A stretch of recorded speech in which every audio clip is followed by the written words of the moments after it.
ओम शांति। रविवासरीय शुभ सकाळर शुभ बेलारे समस्त आध्यात्मिक प्रेमी महान आत्मा मानंकु हृदयर शुभ अभिनंदन जणाई आजिर प्रभु चिंतनर आलोचना परिसर को मु समस्तंकु सादर निमंत्रण जणाउछि।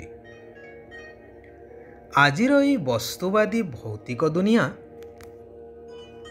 एपरी ही जाइछि जे समस्ते देह सर्वस्व भावना नहीं धाइछंती जे धाइछंती, काहारी को फुर्सत नहीं बुझिबाकू कि काहींकी धाउछु कहा पाई धाउछु।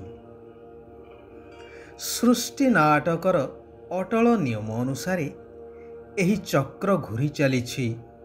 सत्य त्रेतया द्वापर कली पुनः कलिरु सत्य को जीवापाई परमात्म प्रिय कल्याणकारी पुरुषोत्तम संगम जुग जेउठारे भविष्य नूतन दुनियार प्राप्ति पाइबा पाई परमात्मा पुरुषार्थ करै थांती। स्वल्प अवधि समयर एही जुगरे पुनः सत्य जुग एहीपरि चारि जुग घूरी चलिछि अविराम गतिरे। एथिरे प्रत्येक आत्मारूपी अभिनेता भिन्न भिन्न नाम रूप शरीर रूपक वस्त्र धारण करी अभिनय करि चलिछन्ति आबहमान कालरू अर्थात सत्य जुगरू। तेबे कथा हेउछि एई जन्म मरण चक्र रे आसी आसी मनुष्य एही नाटकरे एपरि भावरे छंदी होई जाइछि जे निजर वास्तविक आत्मिक स्वरूप को भूली निजको शरीर बोली भावी सारिलेଣି। एई व्यक्त शरीर व्यक्त दुनियार आकर्षण एक प्रकार जादू लगे देइछि समस्तंकु, जेउ कारणरू सारा मनुष्य सृष्टि आजि रोग शोक दुख भोग करी संपूर्ण अशांत जीवन जीउछन्ति। तेणु निराकार परमात्मा भगवान गीतार महावाक्य अनुसार एई व्यक्त दुनिया रे व्यक्त शरीरर आधार नहीं आसिछन्ति एक सत्य धर्म स्थापन करिवा पाई।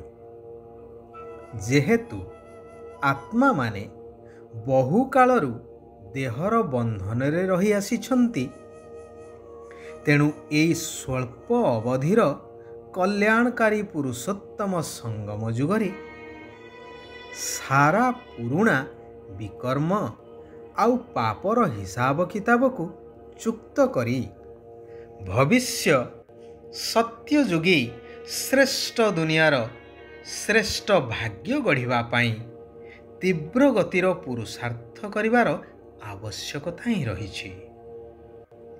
तेणु अव्यक्त बाप दादा उड़ीबा कलार अनुभव करिबा पाई दुईटी कथार संतुलन रखिबार उपदेश देउछन्ति, यथा ज्ञानयुक्त भावना एवं स्नेहयुक्त जोग।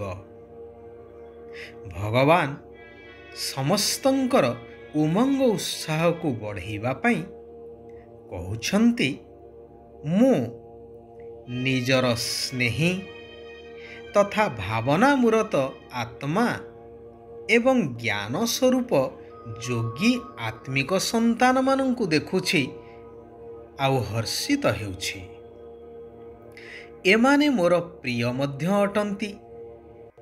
ज्ञान स्वरूप जोगी आत्मा माने निजर शक्ति अनुसारे बाबांकर निकटवर्ती तथा समान होई सर्वशक्तिर अनुभूति रूपी संपत्ति प्राप्त करिथांती।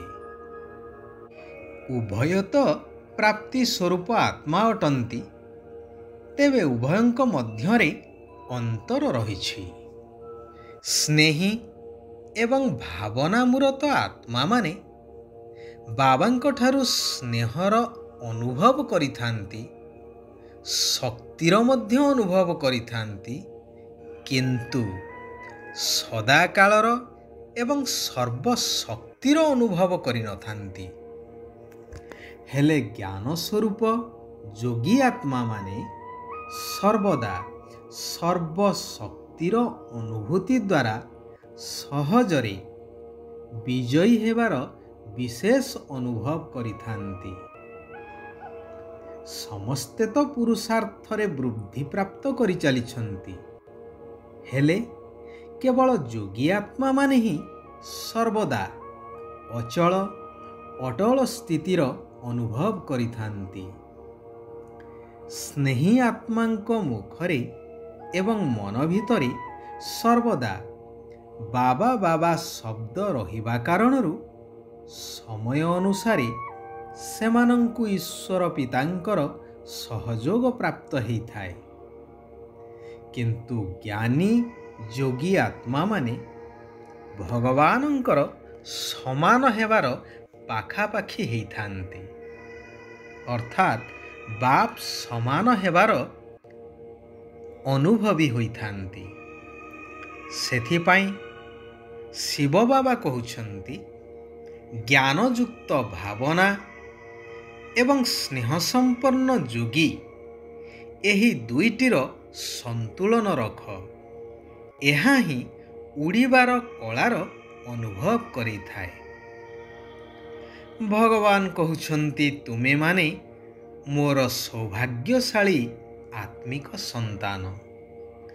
ମୋ ସମାନ ହେବାର ଲକ୍ଷ୍ୟ ରଖିଥିବା ମହାନ ଆତ୍ମା, ସର୍ବଦା ଅଚଳ ଅଟଳ ସ୍ଥିତିରେ ରହୁଥିବା ବିଶେଷ ଶ୍ରେଷ୍ଠ ସନ୍ତାନ ଅଟ। ଶିବ ବାବା କହୁଛନ୍ତି, ସହଜ ଯୋଗୀ ତାଙ୍କୁ କୁହାଯିବ ଯିଏ ସର୍ବଦା ଗୋଟିଏ ଛୋଟ ବାକ୍ୟକୁ ନିଜ ଭିତରେ ସମାହିତ କରିଥାନ୍ତି କି ବାବା ମୋର ଏବଂ ମୁଁ ବାବାଙ୍କର।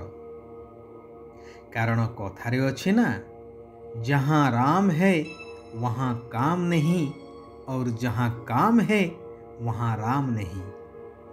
अर्थात तुमे जदि सर्वदा मोते साथी करिब, अर्थात